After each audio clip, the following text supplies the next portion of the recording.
फातिमा पहले तो बताओ ये स्टाइल, ये क्या वेरी कूल। ये जब रैकेट होल्डर बन जाते हैं तो उनको इजाजत होती है सनग्लासेस पहनने की? मुझे सनग्लासेस पहनने का वैसे ही बहुत शौक। मुझे भी वेरी नाइस है कि अभी उतार दो क्या क्या, हम आपकी आंखें भी देखें ना, आपसे हमने बातें करनी है। अच्छा जल्दी से बताओ तो कूल ये लग रही थी फातिमा। हाँ बट मतलब अभी हम बातें कर लें, हम वापस फिर आ देंगे, डोंट यू वरी। मुझे भी बड़ी कूल लग रही थी फातिमा। किसका आइडिया था ये कि रैकेट बनाएं? आपके फादर ने हमें बताया कि वैसे ही आप बड़ी स्पोर्टी हैं और इससे भी छोटी उम्र से आप स्पोर्ट्स तो कर रही हैं, लेकिन इस रैकेट के हवाले से बताओ कि ये कैसे सोचा? फादर ने बताया था? ये पापा ने बताया था। पहले पापा ने मुझे प्रैक्टिस कराई। मुझे नहीं पता था कि रिकॉर्ड की पापा प्रैक्टिस करा रहे हैं। मैं प्रैक्टिस ही समझ कर प्रैक्टिस कर रही थी।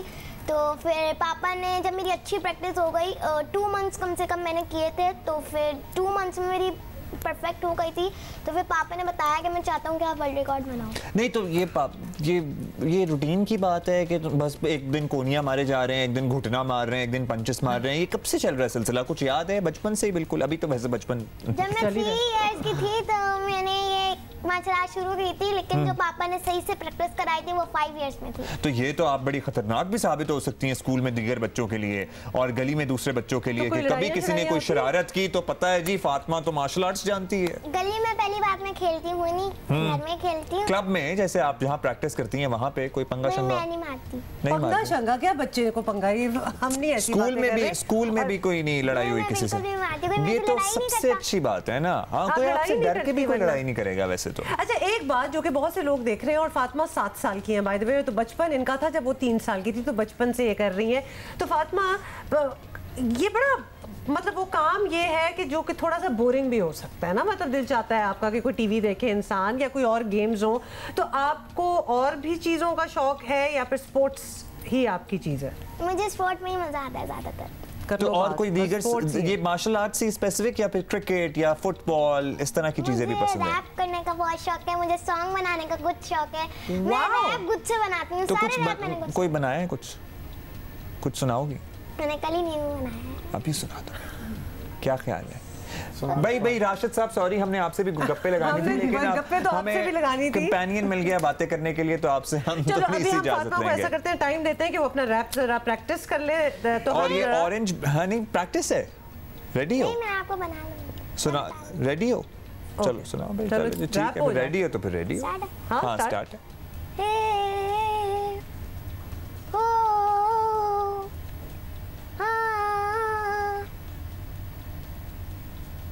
कल जो नफरतें, कल जो गालियाँ, आज जो तारीफें, आज जो तालियाँ, मैंने की है मेहनत, जो देखा मैंने पा लिया। अच्छा जी, हम तो रैकेट होल्डर के तौर पे हमने इनको इनवाइट किया, तो ये तो बड़ी एस्पायरिंग रैपर भी निकली, आर्टिस्ट तो है। ये तो आर्टिस्ट है डेफिनेटली। राशिद साहब क्या ज़बरदस्त माशाल्लाह, बच्ची का कॉन्फिडेंस लेवल ये हम पहले तो चेक कर रहे हैं। तो आप तो सिर्फ सजेस्ट ही करते होंगे कि बेटा ये करना है, तो ये तो आपसे ज़्यादा ईगर होती होगी। जी बिल्कुल ऐसे ही है, और ये इनको रैप का बड़ा शौक भी है, और मार्शल आर्ट का तो लाजमी बात है कि मुझे देखकर ही इनको शौक ऑलरेडी है। ये चाहती हैं कि मेरी तरह ये रिकॉर्ड्स वगैरह भी बनाएं। आपके माशाल्लाह से कितने 50 से ज़ायद रिकॉर्ड? मेरे 60 रिकॉर्ड्स हैं जो गिनीज वर्ल्ड रिकॉर्ड के अंदर रजिस्टर्ड हो चुके हैं, और इसके अलावा मेरे 9 स्टूडेंट हैं जो कि गिनीज वर्ल्ड रिकॉर्ड होल्डर हैं, और फातिमा मेरी बेटी हैं, और ये 10वीं मेरी स्टूडेंट हैं जिन्होंने गिनीज वर्ल्ड रिकॉर्ड के अंदर माशाल्लाह। अच्छा एक सवाल जो मैं ना शुरू से, जब मुझे पाकिस्तान में कोई कहता है ना गिनीज वर्ल्ड रिकॉर्ड किसी ने बनाया है, मुझे समझ नहीं आता कि क्या गिनीज वाले यहाँ आते हैं नहीं आते, क्योंकि हमने सबने बचपन में वो शो देखा ना गिनीज वर्ल्ड रिकॉर्ड का, होता किस तरह? तो लोगों को बड़ी क्यूरियोसिटी है कि गिनीज रिकॉर्ड कैसे बनता है या रजिस्टर कैसे होता है, थोड़ा सा प्रोसेस बताएं उसका। देखिए गिनीज वर्ल्ड रिकॉर्ड का जो प्रोसेस है ना, अगर आप एक रिकॉर्ड बनाना चाहते हैं तो आपका फर्स्ट जो रिकॉर्ड होता है वो तकरीबन 1 साल के करीब कुछ अरसा लग जाता है, क्योंकि जब आप पहले एप्लीकेशन लिखते हैं गिनीज को, पहले तो आप सोचेंगे, आप रिसर्च करेंगे, आप अपनी एबिलिटी को फाउंड करेंगे कि भाई मेरी ये एबिलिटी है, उसके बाद फिर आप गिनीज के अंदर उसको सर्च करके फिर आप गिनीज में अप्लाई करते हैं, तो वो तकरीबन 3 to 4 मंथ्स का पीरियड होता है जो सिर्फ और सिर्फ आपकी एप्लीकेशन मंजूर होने में लगता है।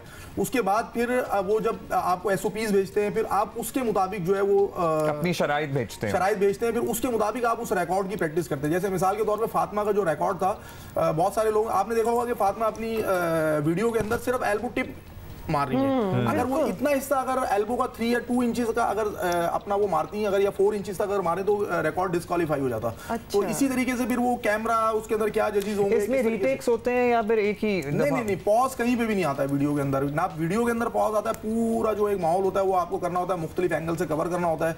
फिर उनके कुछ फॉर्म्स वगैरह होते हैं जो डिफरेंट उनके जो क्राइटेरियाज होते हैं उनको फिल करके मतलब उनकी अपनी प्रेजेंस को यहाँ अगर उनकी प्रेजेंस अगर आप चाहते हैं तो वो $12,000 US डॉलर जो है उनकी प्राइस होती है एक रिकॉर्ड को। जाहिर है कोई भी नहीं अफोर्ड कर सकता अनलेस उनकी गवर्नमेंट की जबरदस्ती ना हो। इसका फिर फायदा ये होता है कि रिकॉर्ड जो है वो 3 डेज के अंदर अंदर जो है अप्रूव हो जाता है। लेकिन अच्छा राशिद साहब, ऑब्वियसली अब जो गिनीज वर्ल्ड रिकॉर्ड तोड़ता है वो, और रिकॉर्ड हर साल कोई ना कोई रिकॉर्ड बनते ही चले जाते हैं।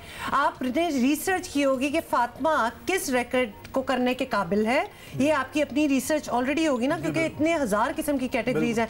और उसके बाद क्या ये खास तौर पे एक शौक होता है कि इंडिया के रिकॉर्ड्स किसने बनाए हुए हैं, तो हमारा बच्चा जाके वो ब्रेक करे? देखिए मैं असल में जो है फातिमा के लिए जब रिसर्च मैंने करना शुरू की तो ये अनफॉर्चुनेट एकदम कोविड के बाद जब हमने प्रैक्टिस शुरू की, क्योंकि कोविड में क्लब भी मेरी एकेडमी भी बंद थी, तो मेरे जहन में आया कि यार इसको प्रैक्टिस कराते हैं, तो उसको मैं टाइम थोड़ा ज़्यादा दे रहा था। तो रिसर्च उसी दौरान में मैं रिसर्च भी पहले से ही करता था कि यार कभी फातिमा को अगर मौका मिला तो कराऊंगा।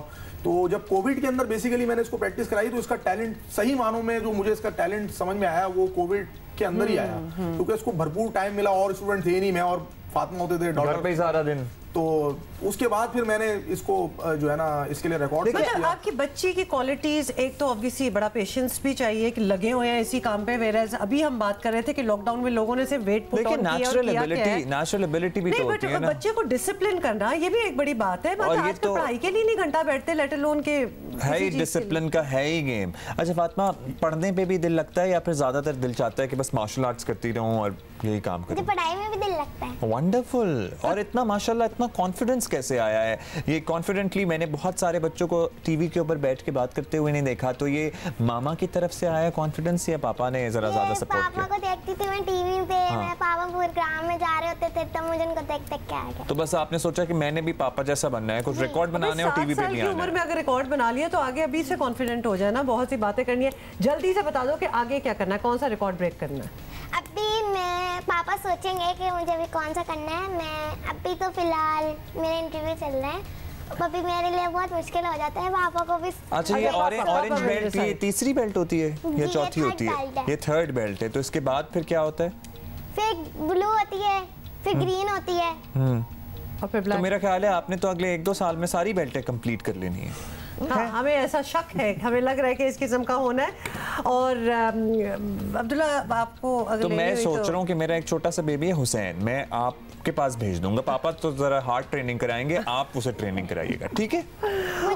मुझे भी इतनी कुछ नहीं आती। कोई बात नहीं, आप उसे तो कराइएगा। मुझे सिखाते हैं, पापा ही सिखाते हैं। पापा को 70 वर्ल्ड रिकॉर्ड होल्डर है, तो मुझे किसी से जरूरत भी नहीं होती किसी से सीखने की। ब्यूटीफुल भाई, बहुत ही प्यारी बच्ची और क्या जबरदस्त डेडिकेशन है। और ये हम कहते हैं कि बच्चों को अच्छी जगह लगाओ तो देयर इज नो रीजन कि वो कमाल नहीं करेंगे। और कभी कभार लोग जो है वो बिफर जाते हैं ना कि हम बच्चों को किस तरह आरे लगाएं। These are the things.